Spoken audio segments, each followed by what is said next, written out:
Hello everyone, so today we are going to solve some PYQs of physical world units and measurement chapter.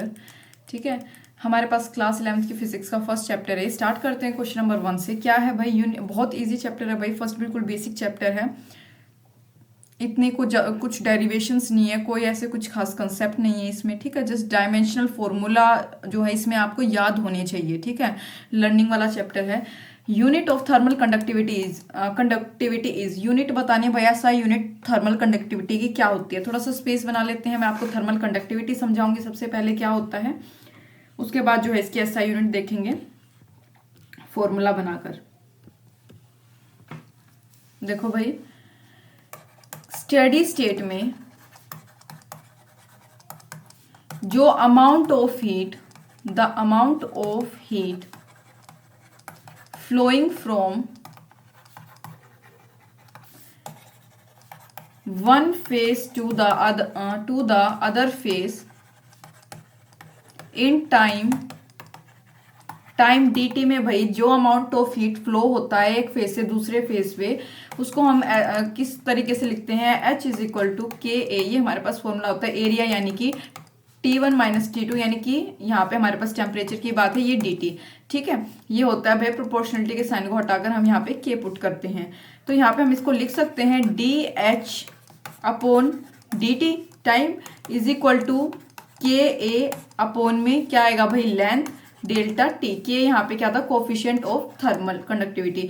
तो हम इसको लिख सकते हैं K is equal to D H. K को बाहर ले जाएंगे तो A D T delta T. ये क्या है एरिया, डी टी टाइम का, ये हीट का. ठीक है, और ये लेंथ, और ये क्या है टेम्परेचर डेल्टा टी. तो भाई इसकी यूनिट जो है के की यूनिट क्या होगी, थर्मल कंडक्टिविटी क्या होता है भाई के ही होता है. यूनिट इसकी होगी weber metre raise to power -1 kelvin raise to power -1. ठीक है, ये हमारे पास होगी इसकी क्या सॉरी हीट की तो वोट होती है ना, तो ये वोट आएगी, वीबर में गलत कह रही हूँ. ये हमारे पास इसकी एसआई यूनिट होगी, यानी कि करेक्ट ऑप्शन कौन सा होगा. एज इट इज याद भी रख सकते हो, इतनी ज्यादा आपको थ्योरी नहीं याद रखनी है तो कोई दिक्कत वाली बात नहीं. एज इट इज याद रख लो थर्मल कंडक्टिविटी की एसआई यूनिट क्या होती है. ठीक है, watt per metre kelvin raise to power -1. Next है भाई जो डेंसिटी है मटेरियल की सीजीएस सिस्टम में. ठीक है, ऑफ यूनिट्स कितना है 4 ग्राम अपॉन सेंटीमीटर क्यूब. एक सिस्टम ऑफ यूनिट में जिसमें यूनिट ऑफ लेंथ तो भाई 10 सेंटीमीटर दे रखी है और यूनिट ऑफ मास कितना है 100 ग्राम. Value of density of material will be, जो वैल्यू होगी डेंसिटी ऑफ मटेरियल की वो कितनी होगी ये बताना है. ठीक है, ये होता है भाई यहाँ पे सेंटीमीटर, ये ग्राम, ये सेकंड. ठीक है, ये वाला. तो यहाँ पे भाई इसको भी हम स्पेस बनाकर सोल्व करेंगे क्वेश्चन को.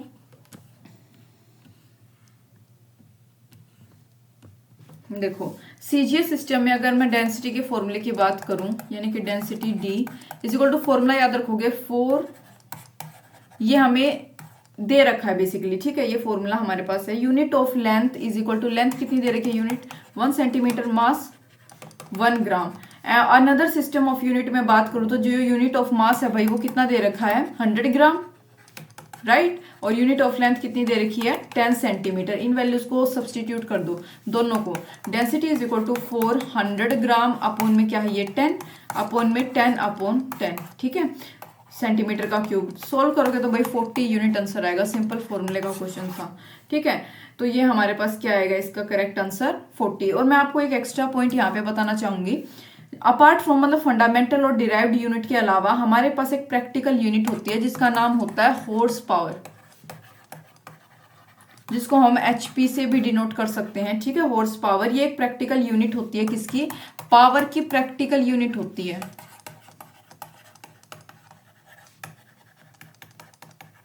Practical unit of power. Practical unit जो है वो बिलोंग सिस्टम से कर भी सकती है और नहीं भी, बट कैन बी एक्सप्रेस, वो किसी भी सिस्टम ऑफ यूनिट में हम इसे एक्सप्रेस कर सकते हैं. ऐसा क्वेश्चन आपके पास आ सकता है, इस वजह से मैंने बता दिया. ये पूछा जा सकता है कि भाई प्रैक्टिकल यूनिट जो है पावर की क्या होगी, तो वो होगी हॉर्स पावर. इतना याद रखोगे. आंसर क्या आएगा भाई 40 यूनिट्स, राइट. 40 यूनिट्स हमारे पास इसका करेक्ट ऑप्शन है. नेक्स्ट क्वेश्चन की बात करेंगे.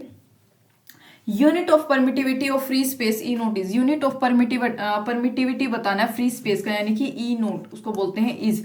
ऐसा यूनिट बताना है इसका भी. ये चैप्टर बेसिक है. बेसिक यानी कि जितने भी आगे पूरी फिजिक्स में 11th 12th की में हम कॉन्सेप्ट टॉपिक वगैरह पढ़ते हैं उन सब का इसमें ऐसा यूनिट मतलब डायमेंशनल फॉर्मूला बस मतलब बेसिक बिल्कुल बेसिक चीज़ें, ठीक है। हालांकि ये बेसिक चीज़ें इतनी भी बेसिक नहीं है क्योंकि भाई याद रखनी पड़ती हैं ये चीज़ें मतलब समझने पे अगर आप हर एक डायमेंशनल फॉर्मूला होगे तो काफ़ी जो है मुश्किल लगते हैं, वो चीज़ें कॉम्प्लेक्स हो जाती हैं।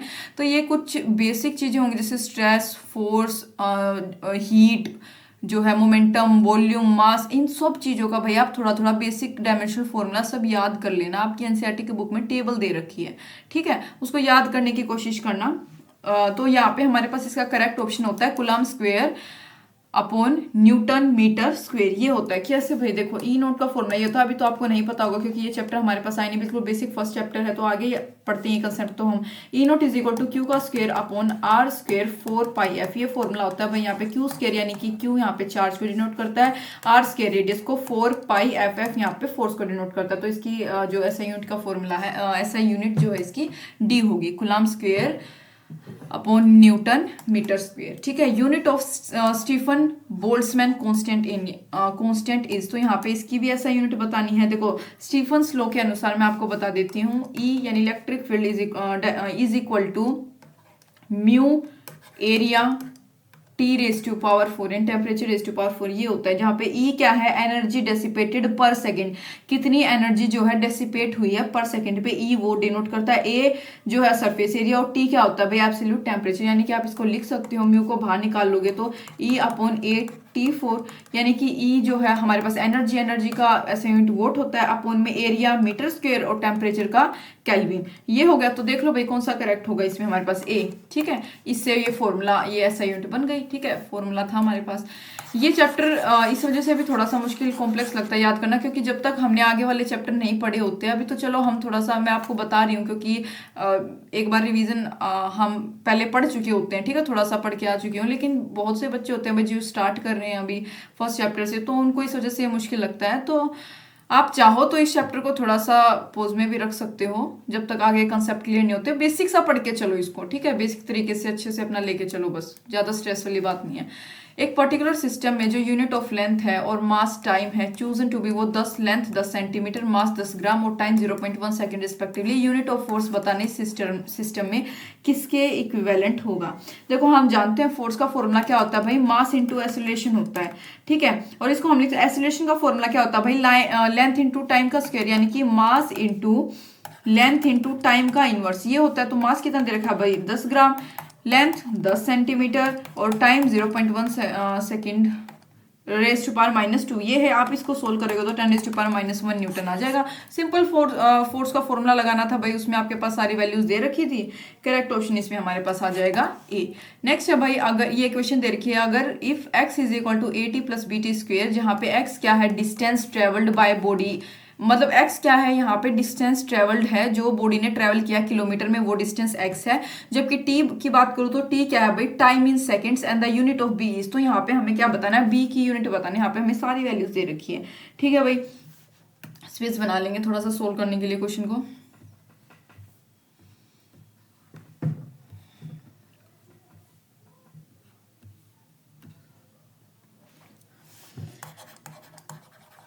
एज वी नो, हम जानते हैं, क्या जानते हैं, सॉरी पहले तो आप गिवन लिखेंगे हम ऑब्वियसली, ठीक है भाई, जो भी क्वेश्चन में पहले दे रखा हो, जैसे हमारे पास ये इक्वेशन अब दे रखी है हम इसको लिखेंगे, ठीक है।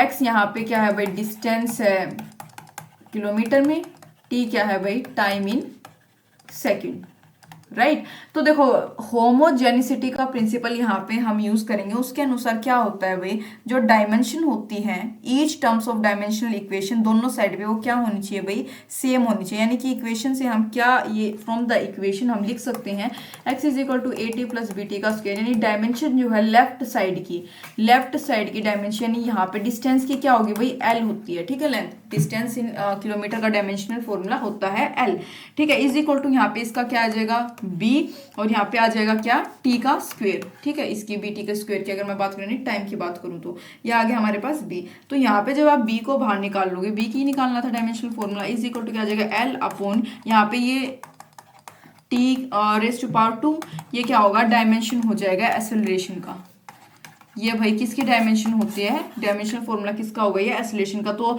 बी जो है वो हमें क्या है, डायमेंशन एक्सेलरेशन भाई किलोमीटर पर सेकंड स्क्वायर में होती है, ठीक है। तो ये हमारे पास क्या होगा, इसका ऐसा यूनिट क्या हो जाएगा भाई, किलोमीटर पर सेकंड स्क्वायर, यानी कि हमारे पास जो करेक्ट ऑप्शन होगा वो क्या होगा, सी होगा, क्योंकि हमने इसका डायमेंशनल फॉर्मूला निकाल कर देखा जो कि एक्सेलरेशन से मैच किया। डायमेंशन बतानी है भाई स्ट्रेस की क्या होगी। स्ट्रेस का फॉर्मूला देखो, स्ट्रेस का फॉर्मूला होता है भाई फोर्स अपॉन एरिया, ठीक है, फोर्स अपॉन एरिया। तो डायमेंशन, अगर फोर्स की डायमेंशन की बात करूं तो अभी याद करते चलना थोड़ा सा जितना याद हो सके, MLT रेस टू पावर -2, और अगर मैं बात करूं एरिया की तो वो होती है L का स्क्वेयर, ठीक है। अब आप इन दोनों को मिलाओगे, आप इन दोनों को जब इक्वेट करोगे तो राइट आंसर आपके पास आएगा C, ML raised to power -1 T raised to power -2 is the dimensional formula of stress। एक फिजिकल क्वांटिटी है भाई जिसकी dimension of the dimensions of length that can be formed out of C G and ये हमारे पास दे रखा है square upon 4πE0 is. तो C यहाँ पे वेलोसिटी ऑफ लाइट है भाई, G यूनिवर्सल कांस्टेंट है ग्रेविटेशन का, और E क्या है भाई, चार्ज है। तो यहाँ पे हमें बताना physical quantity of dimension of length, ठीक है। यहाँ पे क्या होगा, देखो भाई क्वेश्चन को सोल्व करने के लिए थोड़ा सा स्पेस बनाएंगे।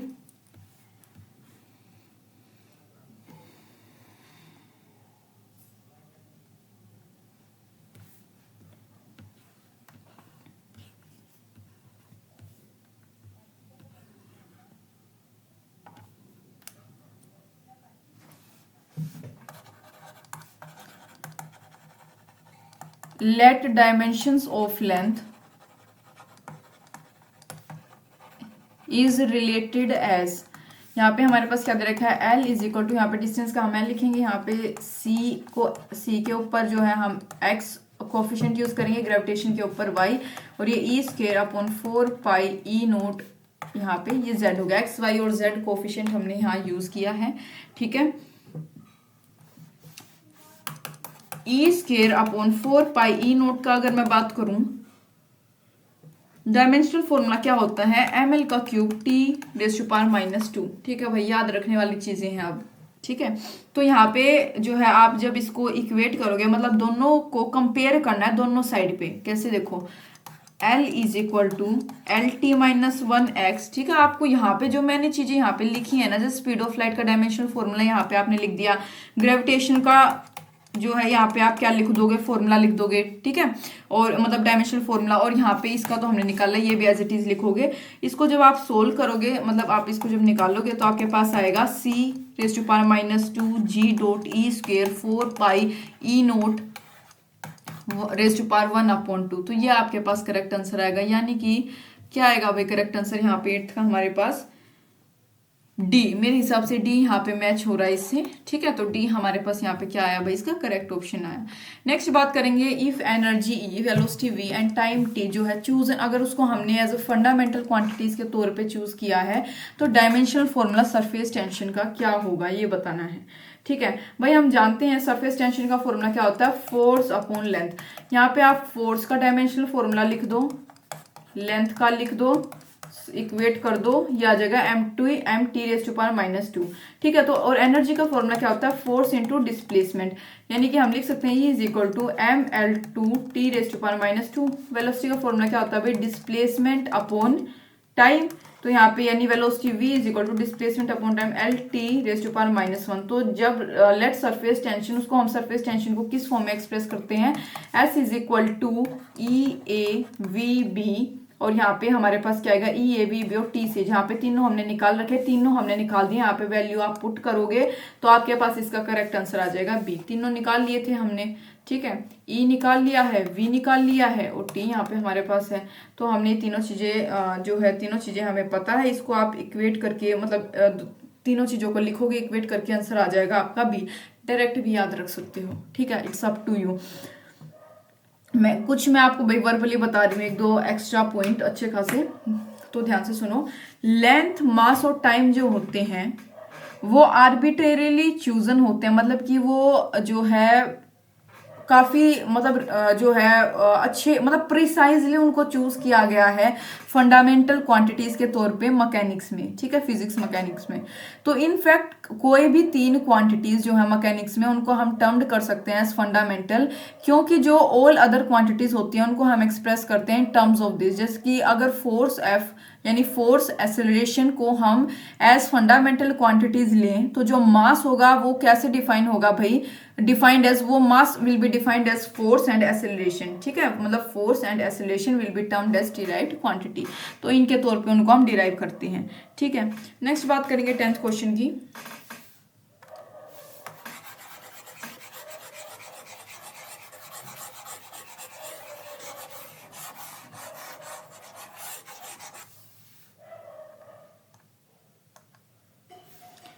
If dimensions of critical velocity, यानी अगर डायमेंशन क्रिटिकल वेलोसिटी यानी वीसी की of liquid flowing through a tube are expressed as, ये कोफिशिएंट है भाई, विस्कोसिटी के कोफिशिएंट को हम इसे ऐसे रिप्रेजेंट करते हैं, ठीक है। अभी आपको नहीं पता चलेगा, आगे 12th की फिजिक्स में कहीं जाकर रहिए। ये हमारे पास आ गया रो वाई, ठीक है, और ये हमारे पास आर जेड, ठीक है। अगर हमने इसको एज एक्सप्रेस किया है, जहाँ पे इसको मैं जो है एन ही कह रही हूँ, ठीक है, एन पी और आर कोफिशिएंट है विस्कोसिटी ऑफ लिक्विड के, रो यहाँ पे डेंसिटी ऑफ लिक्विड है, और रेडियस ऑफ ट्यूब आर क्या है respectively. Then values of X Y, values बतानी है एक्स वाई और जेड की क्या होगी। तो भाई इसमें आपको क्या करना, देखो डायमेंशनल मेथड का यूज करोगे, वही formula V C is equal to, आप क्या यूज करोगे, ये, ठीक है, रो वाई और आर जेड, तीनों का डायमेंशनल फॉर्मूला निकालोगे, ठीक है। अब जो कि आपको याद करना पड़ेगा, डायमेंशनल जो क्रिटिकल वेलोसिटी का होता है, यानी कि V naught is equal to क्या होता है, L T minus one. Viscosity का बात करूं, F upon 6 pi R V formula होता है। तो यहाँ पे आप फोर्स का निकाल लोगे, यहाँ पे इसका लिखोगे नीचे L T minus one, basically dimension density का निकालोगे, आर का निकालोगे, तीनों चारों को इक्वेट करोगे, आंसर आ जाएगा आपके पास डी, 1 -1 -1, ठीक है। ये आपको सभी का निकाल कर भाई, अब ये तो मैं क्या आपके एनसीईआरटी के बुक में दे रखा है, ठीक है, वहां से टेबल में से आप निकाल लो, यहाँ पे पुट करो इस फॉर्मूला में, तीनों चारों के आप यहाँ पे डायमेंशनल फॉर्मूला लिखो, इक्वेट करके आंसर आ जाएगा डी, ठीक है। मेरे करके दिखाने का कोई मतलब नहीं है, क्योंकि इसमें कोई अलग चीज नहीं है, हम पीछे अब तक ऐसे ही क्वेश्चन कर रहे हैं, ठीक है। तो आप खुद से ट्राई करो, एनसीईआरटी की बुक में आपके टेबल दे रखे हैं, उनको याद करो। नेक्स्ट बात करेंगे भाई 11th क्वेश्चन की। इफ फोर्स वेलोसिटी और time are taken as fundamental unit, अगर फोर्स वेलोसिटी और टाइम को एज अ फंडामेंटल यूनिट्स ले रखा है, तो then dimension of mass are, जो मास है उसकी डायमेंशंस क्या होंगी। Force velocity time are taken as fundamental unit, dimension बतानी है मास की क्या होगी। देखो फॉर्मूला क्या होता है,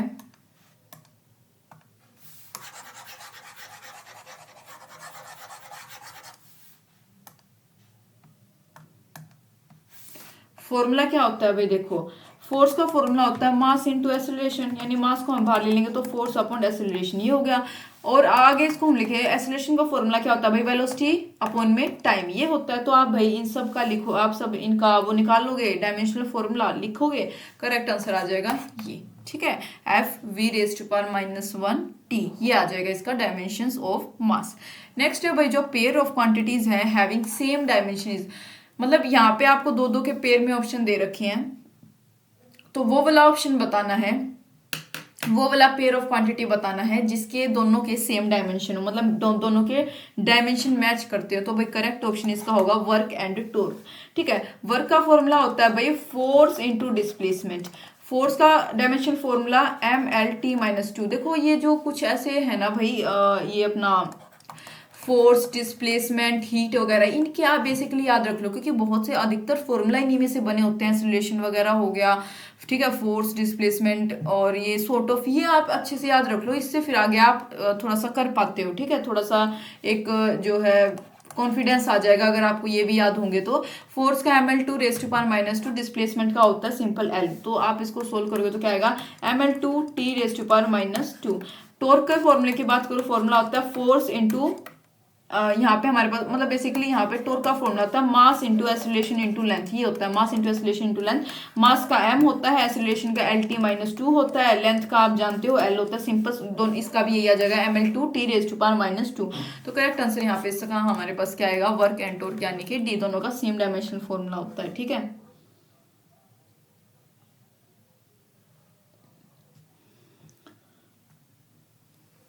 नेक्स्ट है भाई 13th question, dimensions of mu naught E note (1/2r), इसकी डायमेंशन बतानी है। ठीक है, क्या होगी भाई, देखो इसका एक सिंपल सा फॉर्मूला जो होता है इज इक्वल टू, आप लिखते हो 1/√μ0 ई नोट, ये लिखते हो आप, जहाँ पे c का मतलब क्या होता है भाई, स्पीड ऑफ लाइट।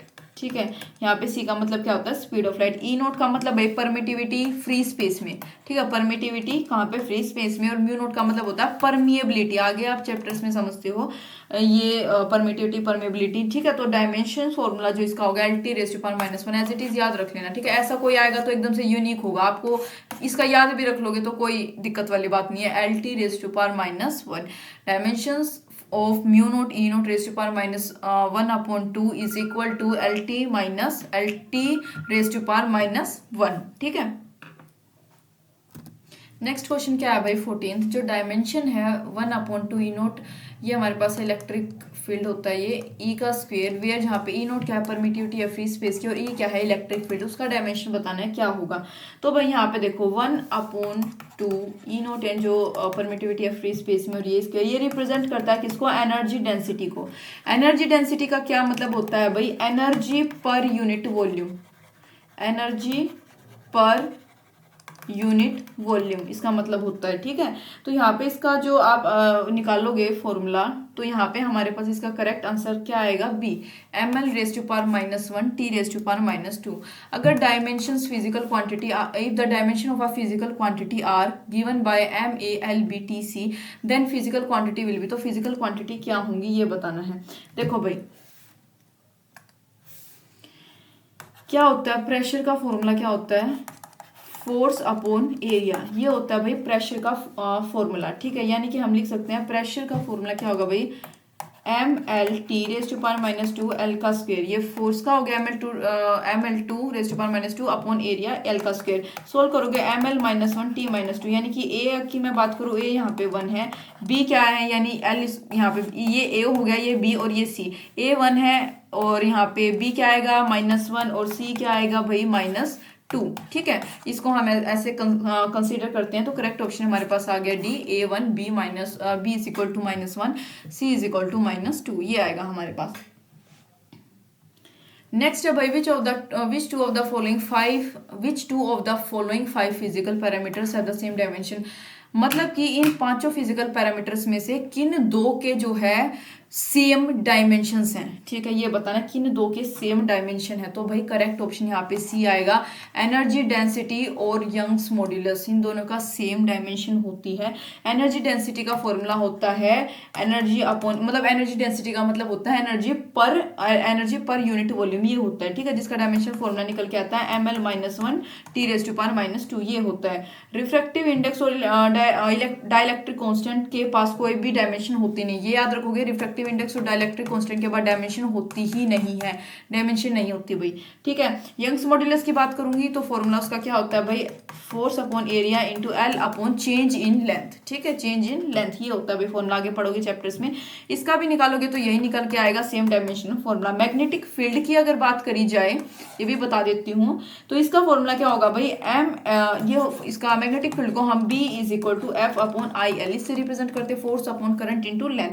यहाँ पे आप फॉर्मूला लिखोगे तो डायमेंशन आएगा आपका m(t⁻²)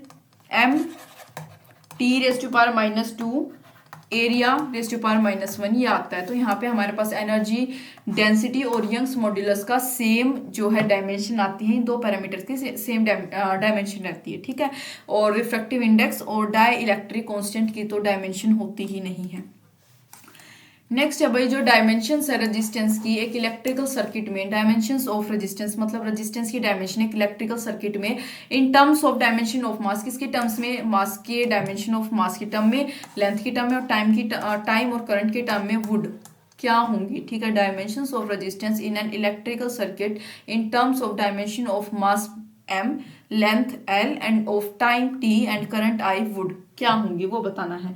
तो भी देखो हम जानते हैं फॉर्मूला क्या होता है इसका। अगर मैं रेजिस्टेंस के फॉर्मूले की बात करूँ क्या होता है, रेजिस्टेंस इज इक्वल टू ये अपना पोटेंशियल अपॉन में करंट ये होता है, ठीक है, V अपॉन I।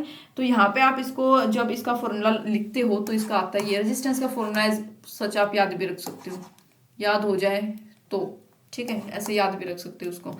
नेक्स्ट है भाई जो वेलोसिटी है v of particle at time t is given by, ये हमें इक्वेशन दे रखी है v is equal to at plus b raise to b upon t plus c, जहाँ पे a b और c तीनों कॉन्स्टेंट है। डायमेंशन बतानी है a b और c की रिस्पेक्टिवली क्या होगी। देखो डायमेंशन जो होगी a इंटू टी, ठीक है, इसकी डायमेंशन क्या होंगी भाई, ये क्या होगा, डायमेंशन ऑफ वेलोसिटी यानी एक्सीलरेशन इनटू टाइम, ये वेलोसिटी की डायमेंशन हो गई, ठीक है। तो यानी कि ये क्या हो गई L T raise to power minus one, ठीक है, यानी कि A is equal to L T raise to power minus two हो जाएगी निकल के। डायमेंशन ऑफ सी की बात करूँ तो डायमेंशन ऑफ सी टी के डायमेंशन के इक्वल होगी, ठीक है। तो ये हमारे पास दो फिजिकल क्वांटिटी जो है सेम डायमेंशन की कैन ओनली बी एडेड, तो इसका करेक्ट आंसर हमारे पास क्या आएगा, डी आएगा, ठीक है, निकाल लोगे जब आप इसका डी आएगा। तो 19 क्वेश्चन की बात करेंगे।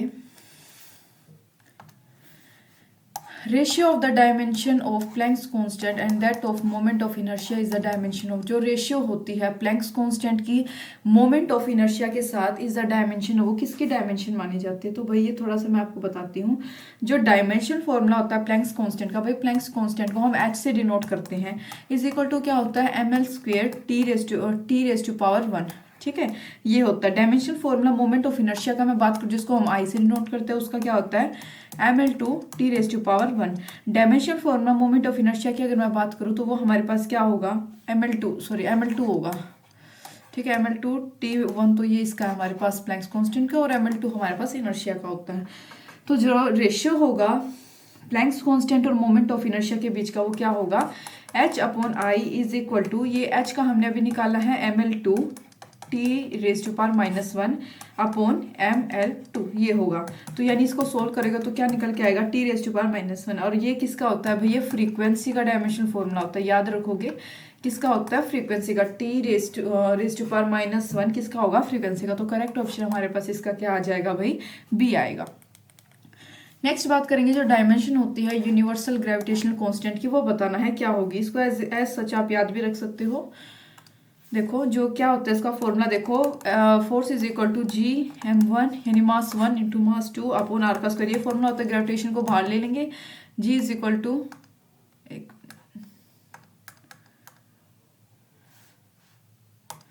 जी is equal to F R square upon M one M two, ये हमारे पास होगा। तो जो डायमेंशन होगी जी की वो क्या होगी, आप फोर्स की डायमेंशन लिखोगे क्या होती है M L T raise to power minus two, ये होगी।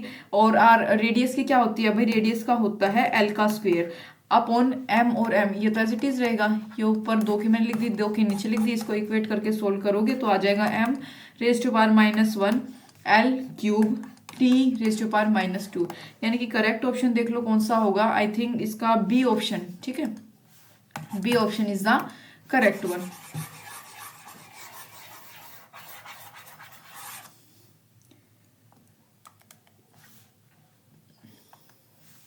डायमेंशन जो है प्लैंक्स कांस्टेंट की are same as, Planck's constant की डायमेंशन किसके मतलब इक्वल होती है, किसके जैसी होती है, एंगुलर मोमेंटम इसका करेक्ट ऑप्शन होगा। भाई हम जानते हैं फॉर्मूला क्या होता है, यानी एनर्जी ऑफ इलेक्ट्रॉन का formula is equal to H into V Planck's constant into velocity, ये हमारे पास फॉर्मूला होता है। तो एच को हम जब बाहर ले लेंगे यानी प्लैंक्स कांस्टेंट को, तो ई अपॉन वी आ जाएगा, यानी कि M L two T raise to power minus two energy का upon volume velocity T raise to power minus one, ये हमारे पास होगी। तो जब आप इसको सोल्व करोगे तो यहाँ पे क्या आएगा हमारे पास M L two T minus one. Angular momentum का फॉर्मूला होता है भाई आई ओमेगा, ठीक है, आई यानी मोमेंट ऑफ इनर्शिया, ओमेगा हमारे पास एंगुलर वेलोसिटी के लिए। तो यहाँ पे इसको सोल्व करेंगे तो आ जाएगा M L two T raise to power minus one as that of Planck's constant. तो एंगुलर मोमेंटम का भी क्या होता है M L T minus one, ठीक है। तो करेक्ट ऑप्शन यहाँ पे क्या आएगा डी एंगुलर मोमेंटम। नेक्स्ट है भाई, which one of the following groups have quantities that do not have the same dimensions. Which one of the following groups, जो हमें यहाँ पे 4 ग्रुप्स दे रखे हैं, हैव क्वांटिटीज है that do not have the, जिसकी सेम डायमेंशन नहीं है। मतलब किन्हीं 3 में तो ऐसा दे रखा है कि भाई जो दोनों ग्रुप हैं, क्वांटिटीज हैं, वो सेम डायमेंशन की है। कोई एक ऐसा है ग्रुप जिन दोनों की डायमेंशन जो है सेम नहीं है, यानी एक दूसरे के अलग अलग है। तो करेक्ट ऑप्शन इसका हमारे पास है भाई फोर्स एंड इम्पल्स। ठीक है, तो फोर्स का डायमेंशन फॉर्मूला होता है, क्या होता है भाई, mL/T⁻²। बहुत बार अब तक यही कर रहे हैं, बेसिक चीज पहले, सबसे पहले तो इसको रट लो, और मुझे लगता है याद भी हो गया होगा अब तो ये। ठीक है, जबकि इम्पल्स के डायमेंशन फॉर्मूला की बात करूं तो वो क्या होता है भाई, mL/T⁻²। ये होता है इम्पल्स का डायमेंशन फॉर्मूला। फोर्स का डायमेंशन फॉर्मूला होता है mL/2⁻²। दोनों की जो है डिफरेंट डायमेंशन है, तो correct option force and impulse. ठीक है,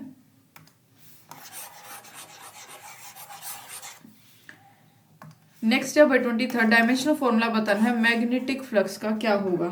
ठीक है, जो डायमेंशनल फॉर्मूला होता है मैग्नेटिक फ्लक्स का, वो किसके इक्वल होता है भाई, dimension of magnetic field into dimension of area. और मैग्नेटिक फील्ड का डायमेंशन क्या होता है, mL/T⁻²,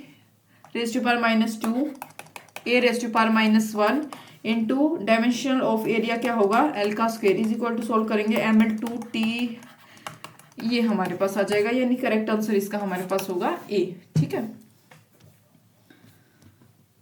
नेक्स्ट बात करेंगे भाई 24th क्वेश्चन की। जो फोर्स एफ है on a sphere of radius, एक स्फीयर के ऊपर जिसकी रेडियस ए है, मूव कर रहा है एक मीडियम में वेलोसिटी वी के साथ, is given by F is equal to 6 pi coefficient of viscosity area into volume. Dimension बताना है इसका, विस्कोसिटी वाले का क्या होगा। आई थिंक ऐसा क्वेश्चन अभी हमने पीछे किया था, इससे रिलेटेड कुछ थोड़ा बहुत, इससे रिलेटेड नहीं, यही किया था हमने, विस्कोसिटी ऑफ फ्लूइड के बारे में हम कर रहे थे आई गेस, राइट। तो ये क्या होगा भाई, इसका फॉर्मूला मैंने आपको पहले ही बताया था क्या था ये। हालांकि चैप्टर जब आता है 12th की फिजिक्स में, ये चैप्टर है हमारे पास भाई। ठीक है, उसमें हम पढ़ते हैं इसकी डेरिवेशन वगैरह कैसे क्या ये आता है। तो ये क्या होगा भाई, coefficient of viscosity is equal to F/6 pi, ये भी हम लिख सकते हैं। तो फोर्स का फॉर्मूला लिखोगे, यहाँ पे एरिया और वॉल्यूम का लिखोगे। 6 पाई क्या हो जाता है, कॉन्स्टेंट हो जाता है, इसकी कोई डायमेंशन फॉर्मूला नहीं होता। एरिया और वॉल्यूम का लिखोगे, सोल्व करोगे तो आएगा mL-1T-1, ये हमारे पास आएगा, यानी करेक्ट ऑप्शन इसका क्या होगा भाई, डी होगा। नेक्स्ट है, an equation is given by, equation दे रखी है P+A/V का square is equal to B θ/V, जहाँ पे P क्या है भाई, प्रेशर है, V क्या है, वॉल्यूम है, और थीटा क्या है, एब्सोल्यूट टेम्परेचर है। अगर A और B दोनों कांस्टेंट है, A और B कांस्टेंट है, देन डायमेंशन बतानी है A की क्या होगी, dimensions of A will be, तो A की डायमेंशन क्या होगी वो बतानी है। ठीक है भाई, तो सोल्व करेंगे इसे,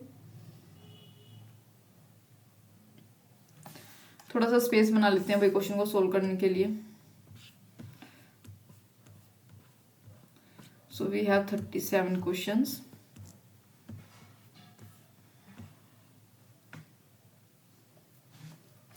ये हमारे पास इक्वेशन दे रखी है P+A/V का square is equal to B θ/V। ठीक है, ये हमें दे रखा है इक्वेशन।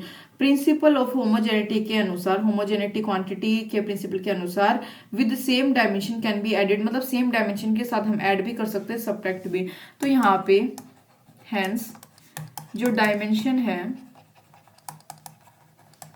P की, वो क्या है भाई, dimension of P is equal to dimension of A/V का स्क्वायर। ठीक है, डायमेंशन जो P की होगी वो किसके इक्वल होगी, डायमेंशन ऑफ A/V का स्क्वायर।